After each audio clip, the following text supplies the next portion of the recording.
টাকা কত দূর আর আমি কত দূর দেখুন। মানুষের তো অবহেলা। আরে টাকা টাকা ছাড়া দুনিয়া কেউ দাম দেয় না। টাকা নাই দাম নাই, টাকা আছে দাম আছে। নূর মোহাম্মদ বাইদে বসে আছে হঠাৎ করে কোনো ওর পিছনে যদি যাই বৃষ্টিবার বলে যাবো, যদি নিয়ে যায়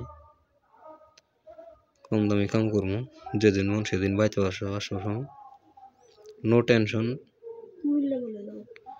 কুমিল্লা ওরকম একটা আছে 18,000 টাকা বেতন, মালিকের খাওয়া দাওয়া, পেরা নাই, কষ্ট নাই। বন্ধুটা কইলো তো কষ্ট নাই, আমি 7 দিন কাম করছি, মানে 7 দিন গেছে রেস্ট নিবার ওই জায়গাটায়। দেখি যে জায়গায় ভালো হবে ওই জায়গায় যাওয়ার লাগবো।